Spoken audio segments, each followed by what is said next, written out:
there is still some time for questions. There is. Yeah. Well, I would love to give preference, if possible, to students. No offense, adults, but since we're here, if you're a student, and if the students don't have any questions, then man up. I'm just kidding. What did I just say? My God. But I know you have questions, so please feel free. Yes. Hello. If we wait for the microphone, then everybody can hear. Thank you. It was a pleasure to hear everything here.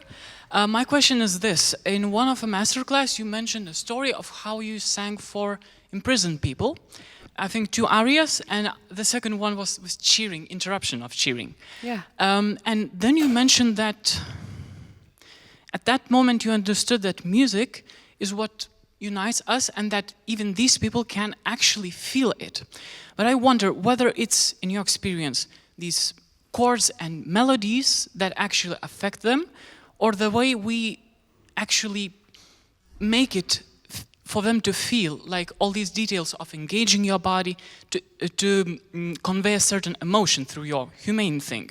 And I was wondering whether it's music or maybe what we do with that. I ask this as a composer, actually, so it's really important for me. So we will have no other time for any other questions. There's a lot in that question. I'm so glad you asked that. And actually, before song play started, I was doing Dido and Aeneas, Purcell. My first time doing the opera, and I'm embarrassed to say it's the first time I've heard it live. I'd never heard it. I'd recordings, but I'd never heard it. And I sat on the side of the stage. It was a concert version. And I was trying to be Dido and in character, but the whole time I was like, this is amazing. This music is amazing. And it was it was one of the best things I've been a part of because the entire cast was great. The chorus of Il Pomodoro was extraordinary. And I was listening back to a tape of it because we've recorded it. It will be released on them. And I was on a road trip and I was listening to it. And I was like, oh my God, this is all dance. It's all dance. Even De Vieni is a dance. And I thought, why don't composers for opera write dance music anymore? There's something about, even if you don't know what's happening, your body is feeling it. And I'm not saying it should always be in, 3/4 time, although I would love it, or 6/8, even better. But there's something, if you want to grab your listener and give them an experience that stays with them, that doesn't just titillate the brain, and where they can go, oh, that's interesting, whatever, but where something happens in their gut, I think a big part of it has to do with the rhythm, the dance, because the body's responding even if you're not intending it to. I think a melody that the listener can grab onto that will almost be familiar to them, it involves them in the process. It engages them.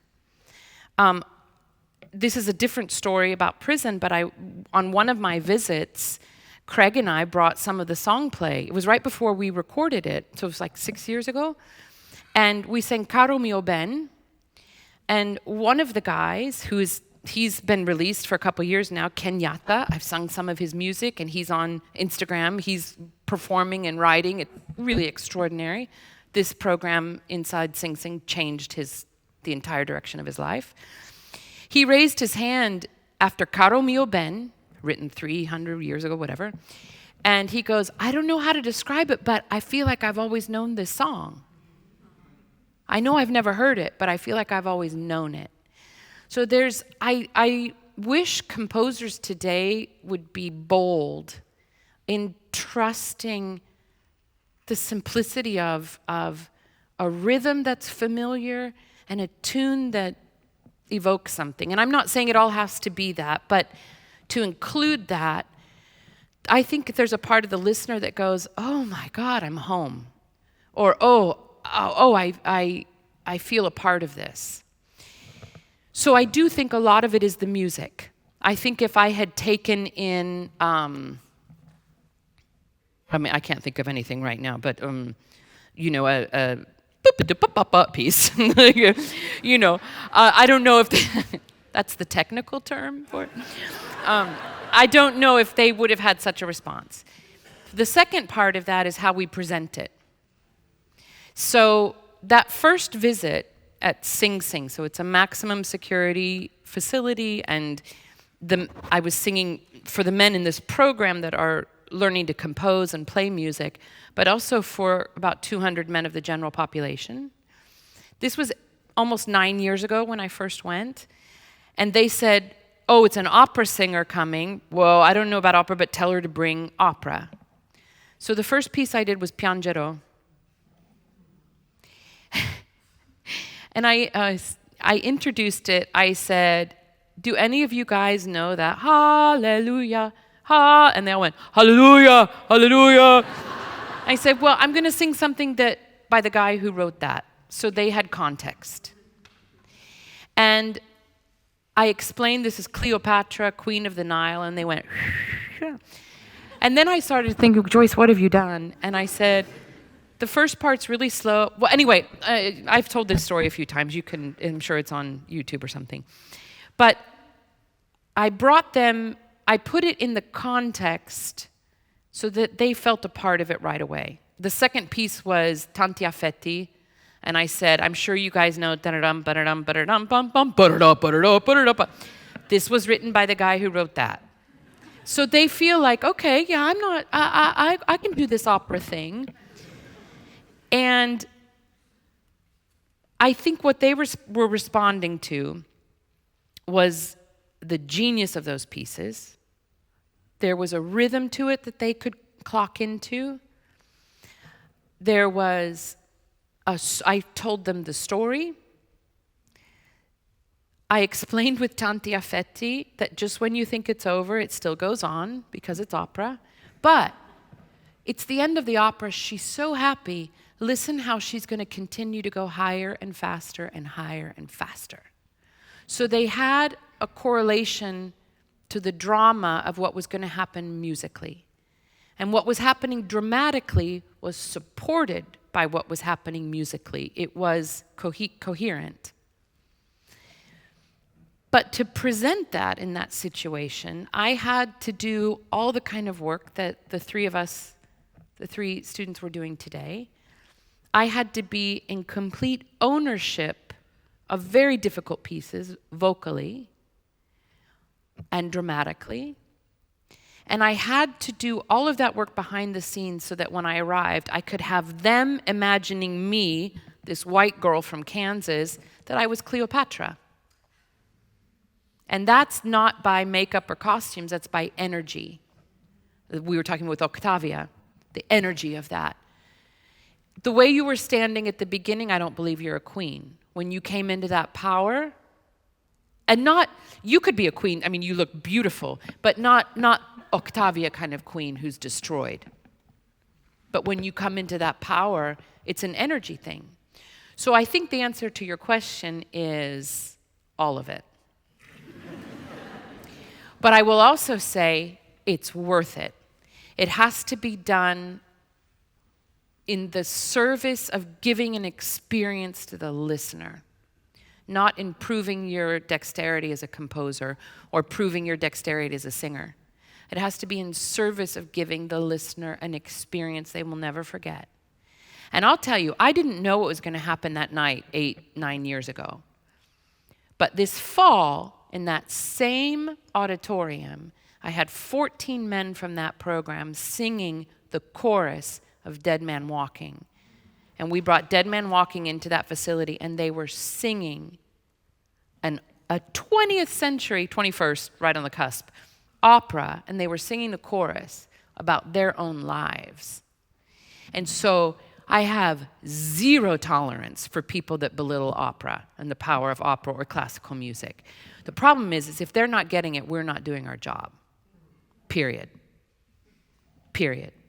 But never underestimate your power. And if you're serving the listener Before you start a composition, what do you want them to feel at the end of that piece?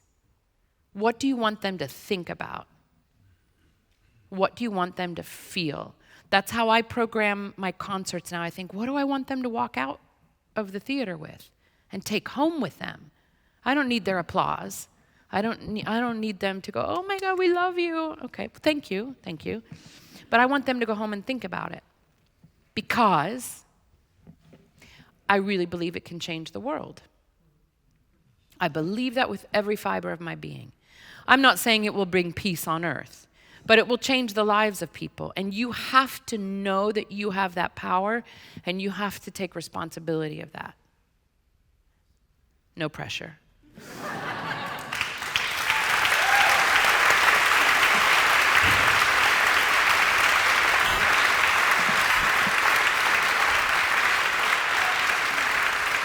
And I will also say, I predict this is a kind of golden age for music, because it's sort of, all bets are off. Everybody's desperate to make something work and all that. The more innovative you are, and the more you grab your audience with an emotional experience, they'll follow you anywhere. So you have a lot of power right now. The world is like ready for it, open for it. Do we have another question? Yes, someone is here. Yes, super. Hello. Hi. Speaking of Dead Man Walking, actually, I know you've worked with Jake Hagee a couple times, and I think he has a very raw, very natural, day-to-day way of portraying emotions and of making us feel, and also to the audience. So I wanted to ask, how can you pass that to the audience without getting too much involved, or how you approach strong emotions on stage? Yeah. It is a real challenge, and I've had to learn that skill, and I'm continuing to learn it.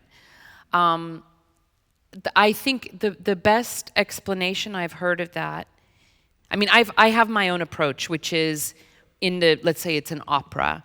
There are some times after I assume first day I've got it totally prepared vocally. So I'm not thinking about that. When you arrive to your first staging for an opera, you do not want to be trying to sort this out. That's your work ahead of time. And it should be bankable. You know what this is doing, because the staging will mess it up. And especially if it's a dramatic role, you're going to start giving more, and you're going to be like, oh no, it's not working. No. You're just preoccupied. You put it in well. This is a hint that I think is very good. When you open your score, especially if it's a long role, learn it backwards, and always start with the last scene so it's fresh, so the muscles know what it is to sing it fresh. So when you arrive fatigued at the end of the night, the muscles are like, no, I got this. Or really hard parts of the aria, isolate those and sing them always sort of fresh, so that there's no panic. I mean, there will be panic, but there'll be less, so that this kind of knows what it's doing. Those kind of strategic things I think are good. If I know if I have to do a lot dramatically, I will just mark. I'll tell the stage director or the conductor, look, I'm just going to mark this while I kind of figure out the theatrical part. And then I'll put that on the back burner, like if it's the orchestra staging, and I'll say to the director, I just want to let you know I'm just going to back off a little bit because I really want to come back to this. And so you keep navigating, you put it in. But the best explanation I've heard of this was from Dame Janet Baker. And it's just so savvy what she said, because there was nobody that worked harder and with more integrity to the quality of the score, the intention of the composer, the quality of the voice, and she's just the best. And I was asking her about a very similar question, and she said, I always considered myself to be a plate of glass on the stage, a pane of glass. And she said, my job as a singer is to keep that glass spotless. No dust, no smears, no cracks, no breaks. And if you've ever tried to keep a glass clean, you know that it's constant work. So you're always working on your diction, you're always working on all of that. That's your job. But when the show starts, you put the rag down and you disappear, and the music goes through to the audience. So all the endless work to keep that glass spotless arrives so that on the stage you can just let the music just go through. And she amended her statement the next time I saw her. She said, Joyce, I've been thinking about that. Of course she had, you know. And she said, I realize, yes, the plate of glass is there so that the music can go through. But if I'm honest, it was also so that the audience could see me. And this is that weird thing of, you know, you are Isabella, but, you know, you're also Joyce. And the audience wants to see both of those things. But if you haven't cleaned your glass, or there's a crack in it, it's going to be distorted. They're going to have to get through that to either have the music or see you. And I thought that was a really good way of describing the work that we do, which is nonstop. I think we have to wrap up, but I want to thank you all so much. What a joy to be here with you and to hear such beautiful singing, healthy, beautiful singing. Brava. Bravi. Thank you. Thank you. Thank you, Joyce. And I want to, Paul, to invite you, Paul McNamara from the Dutch National Opera Academy. Thank you. Oh my gosh, it's heavy. I love it. Thank you. It's a book. Thank you very much. Thank you. My pleasure. My pleasure. Thank you. Okay. Thank you. And this is Kenneth.